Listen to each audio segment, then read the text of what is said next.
এক গ্রামে বাস করত রূপা নামের এক মেয়ে, আর তার সাথে থাকতো তার সৎ মা এবং সৎ বোন গীতা। রূপার মা মারা যাবার পর তার বাবা আবার বিয়ে করে এবং তারপর তার বাবাও মারা যায়। ফলে রূপাকে ভালোবাসার মতোই পৃথিবীতে আর কেউ ছিল না।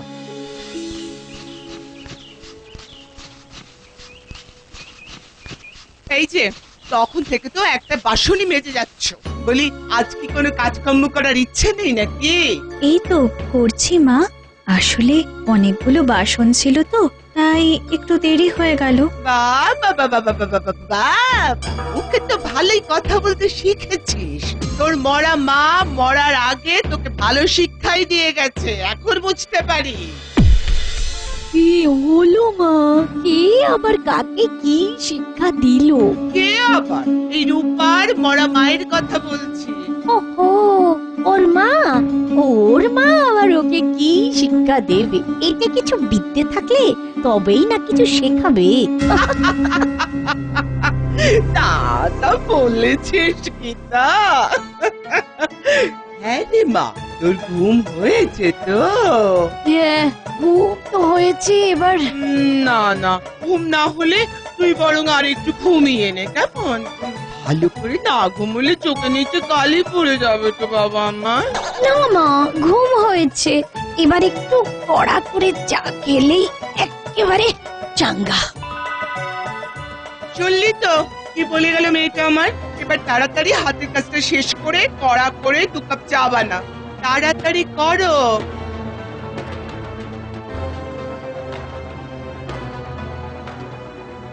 এই নিন মা আপনাদের চা।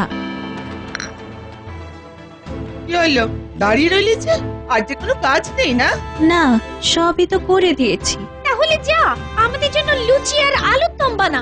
আমারও যে খুব খিদে পেয়েছে মা। দুটো কাজ করতে না করতেই খিদে পেয়ে যায়। যা, আগে আমাদের জন্য লুচি বানিয়ে দে, তারপর বাতাসা মুড়ি খেয়ে যা।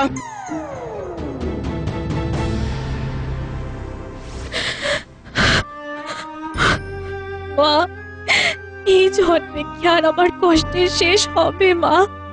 এরা আমাকে নিয়ে দিন রাত খাটায়। মা, মাগো তুমি কথা বলো মা, তুমি কথা বলো।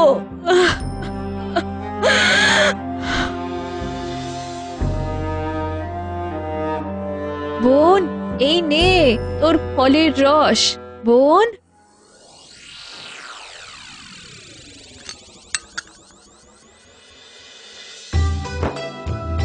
মা, কত সুন্দর সাজবার জিনিস, আমার কাছেও যদি এরকম থাকতো।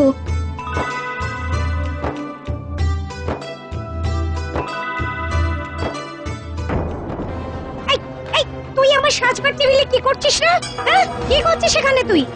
ও মা, দেখতে এসো, তাড়াতাড়ি এসো মা। রূপা আমার সব জিনিস খারাপ করে দিল। বাবা, কেন হাত দিলি তুই আমার জিনিস? না বোন, আমি খারাপ করিনি, আমি একটু দেখছিলাম। দেখছিলি? ওই দামি লিপস্টিক তোকে কে লাগাতে বলেছিল? ওই তো রূপের ছিরি একদম। থাকবে কি করে?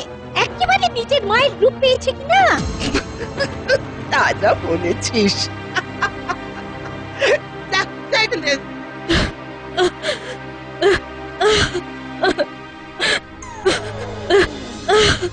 এইভাবেই রূপার দিন কাটতে থাকে।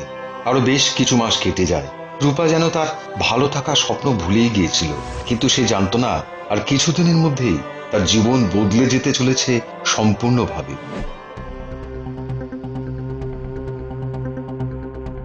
রূপা, এই রূপা, এদিকে শোন তাড়াতাড়ি। কি মা? শোন, হঠাৎ করে গীতার একটা সম্বন্ধ এসেছে। এক্ষুনি ছেলে আর ছেলের বাবা মা গীতাকে দেখতে আসবে। তুই চা আর জলখাবার করবি, কিন্তু এই জামা কাপড় পরে তুই যেন আবার ওদের সামনে যাস না, কেমন? যা যা, তোর ঘরে বিছানার নিচে যে ট্রাঙ্কটা আছে ওতে তোর মায়ের শাড়ি আছে। আরে বাবা, তার মধ্যে একটা বেঁচে পরে নিয়ে যা। মা, ওরা কতক্ষণে আসবে মা?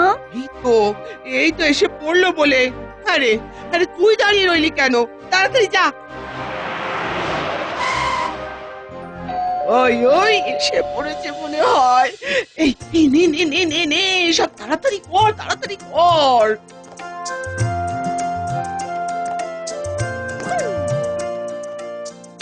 আসুন আসুন আসুন, আপনাদের জন্যই অপেক্ষা করছিলাম। তা কই আপনার মেয়ে কই? যাকে দেখতে এসেছি তাকে ডাকুন, ডাকুন আগে। তাই ডাকি বড় কেমন? গীতা, গীতা মা, এখানে একবার আয় না মা।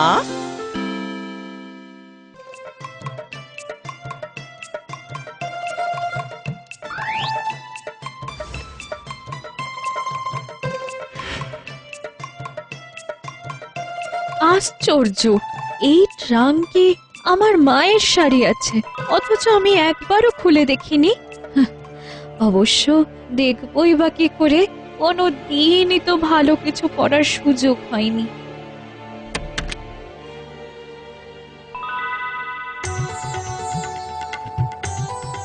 আহ, মা, এ যেন একদম তোমার গায়ের গন্ধ। মা, তুমি এসেছো মা? রূপা, এই রূপা, আরে চাটা নিয়ে আয় তাড়াতাড়ি। এই রে, মা ডাকছে, তাড়াতাড়ি শাড়িটা গায়ে জড়িয়ে নি।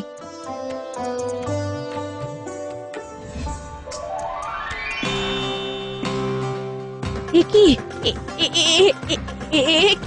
এ কি হলো? আমাকে আমাকে কেমন যেন অন্যরকম লাগছে। এ কি, এটা কি করে হলো? ওই রে, কোথায় গেলি? আরে চাটা নিয়ে আয় তাড়াতাড়ি। যাকগে যাক, মা ডাকছে, দেরি হলে আর রক্ষে নেই, তাড়াতাড়ি যাই। এই নিন আপনাদের চা।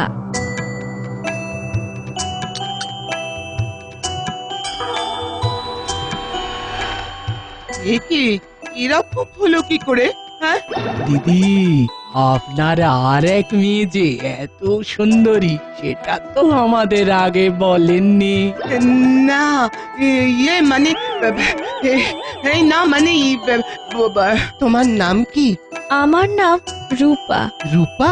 আহা, কি সুন্দর নাম। এই রূপা, যা এখন এখান থেকে, সবার জন্য জল খাবার বানিয়ে নিয়ে আয়। কি রে, গেলি? হ্যাঁ যাই। না না, তুমি এখানেই থাকো মা, তোমাকে কোথাও যেতে হবে না। কি সুন্দর চা বানিয়েছে গো মেয়েটা। সত্যি মা, মা আমি বিয়ে করলে এই মেয়েকেই বিয়ে করব, আর কাউকে নয়।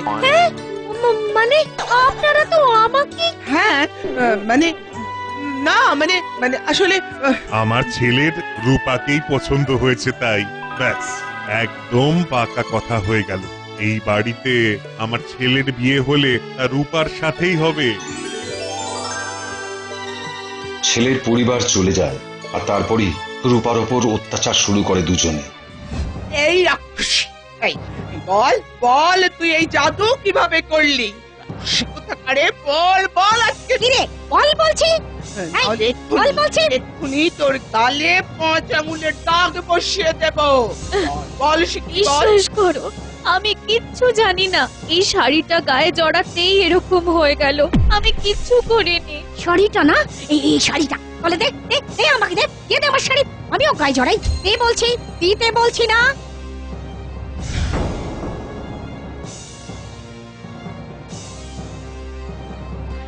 এবার আমিও হব আরো সুন্দরী।